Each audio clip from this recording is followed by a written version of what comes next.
Hello, family. I'm preparing to head back to Ghana very soon, and I have much on my mind on how things will be, and even preparing for the mission house. I never got a chance to move in or stay there because I had to leave right before the place was ready. A few days ago, I had the whole house to myself here in the U.S. I had never loved or longed for silence like I did that day. I realized the TV was off, no news, just silence. And I was alone with my thoughts to talk with God. And it felt so good. I didn't realize I missed that life. The life of solitude and contemplation. We hear it has been very busy, full of the world in every sense. You've had proms, graduations, family gatherings, which I've loved, but at the same time feel exhausted from.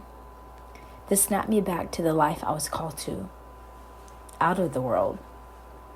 There are many things I need to get in preparation for my return as well, and also for the mission house. Unfortunately, found out that the land has been in litigation for the past 2 years, as another chief claims that it's his land, and there's an indefinite stop order. I was so disheartened when I heard that because it means we cannot work on the land at all. I know Jesus said in the previous message not to worry and to pray, but I thought we could bypass this with our prayers, the stop order. But here we are. So now I thought, what to do? How long would this take? What should we do in this meantime? At night, I contemplated all of this and more as I pulled a rhema, and for the past 2 nights in a row, that said, listen closely at the door of your heart when God is knocking to speak with you. So I finally mustered up the courage to listen. As I felt Jesus immediately began downloading many thoughts to me. I had my hands full, so I was unable to stop right away to write them down. But I felt he was bringing to light the City of God mission in our current situation. That although I wanted again to begin working on the land, he wanted me working on building a prayer community for now. He reminded me of the message he gave me long ago when I was wondering how the City of God would come about. And I thought it would be best for us to build the house for the children and begin there since we're called to the children first. And he corrected me by letting me know to build the house for the missionaries first, to begin to cultivate a prayer community. And out of the prayer community, the City of God would be built. As I thought, oh, okay. So although we cannot work on the land and not sure how long it will take, he's calling us to use this time to pray and help with spiritual formation of the missionaries until it's time to build. So once I was free, I got my computer and began writing. Lord, I'm here. Many thoughts have come to my mind, and thank you for calling me back to listen to the door of my heart to speak to me. I've been anxious about many things and definitely carrying many fears and doubts if I'm in your will. And if you please, especially when I'm able to have some time with you to pray, which is often. Jesus began, well, my beloved, then offer your day to me as a sacrifice, and it will become a sweet-smelling aroma to me, because everything you do will be an act of prayer. And also come to me each morning to receive me. You've stopped yet again because of guilt and condemnation. Who do you think is giving you those thoughts, beloved? And as an aside, it's true. I've been struggling with the idea of just rushing to receive the Lord. I always think, let me make time later so I can properly come before him with more respect, or time at least to say one prayer, or even do the Lord's Supper. That would be better than just getting up and receiving him. So because of it, I've stayed away. Because that time never comes with my responsibilities that I now have.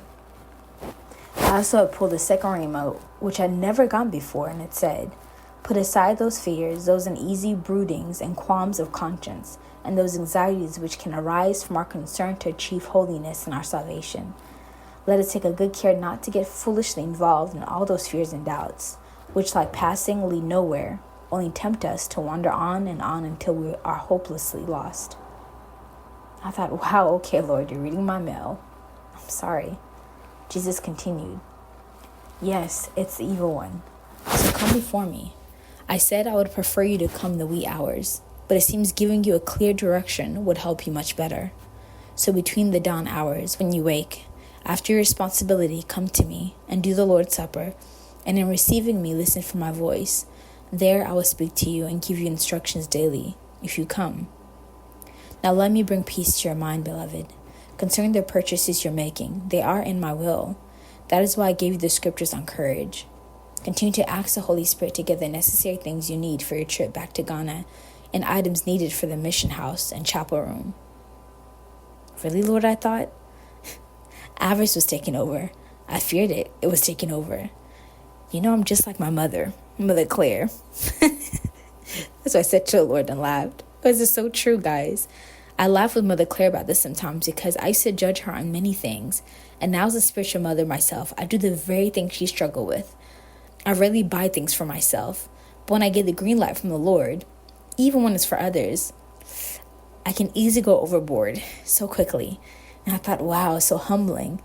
When I thought this avarice and desire for the worldly possessions, I had mastered it.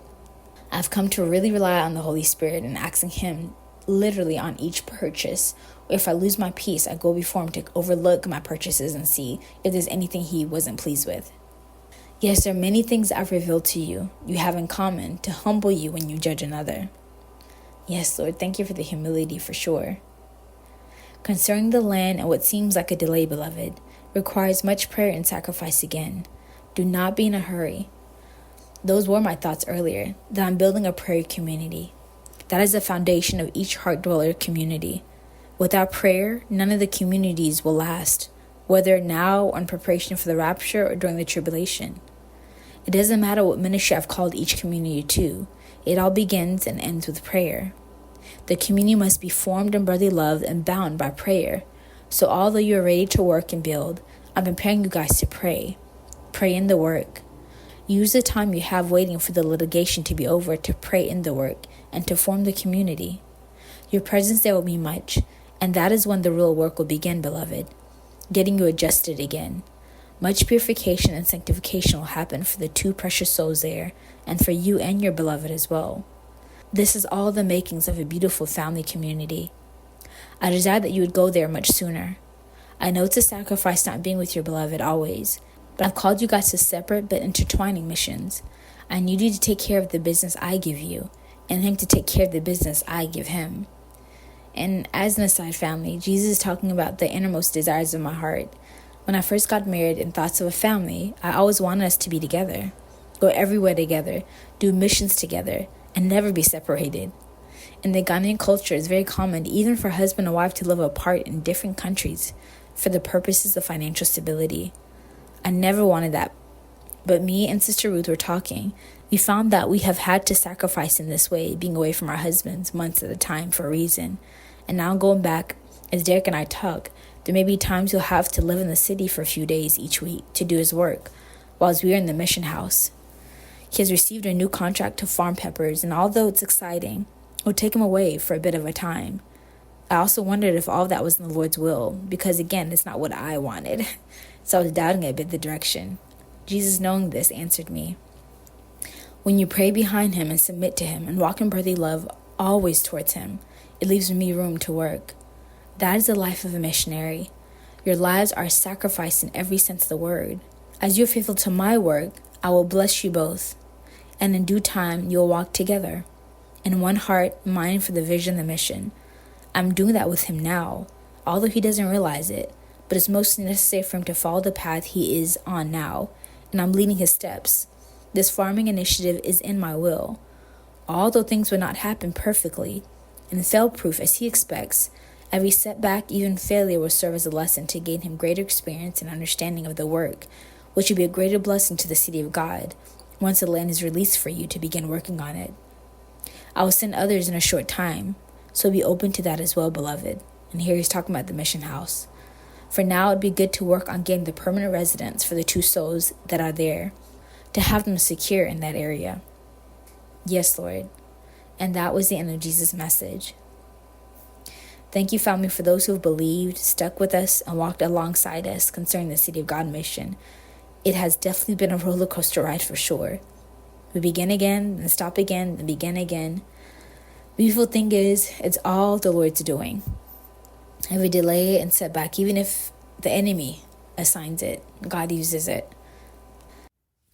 And just an update with the $1,000 lawyer fee. We received it finally. Thank you so much for those who donated and made it possible.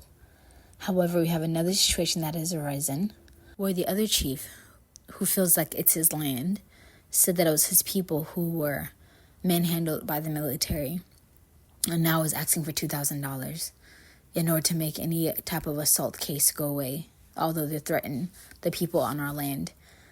So we need to pay that by Monday, actually. So please, any donation amount you can give would be such a blessing, truly. And more importantly, we definitely need your prayers. This much opposition or resistance that's coming against the mission, the City of God work, for sure. Please continue to pray for Brother Robbie and Mother Caroline, who are there, the missionaries. Please pray for provision for us too as well. And continue to please pray for the mission and pray for favor for this court case, that the true family and the rightful chief, the truth would just be come to the light, who really owns the land. And we're praying and trusting that it's the family and the chief whom we gave the money to. They're the true owners of the land, and that we get to keep our land and continue to work on it. So thank you, family, again for your prayers. God bless you. To the next message.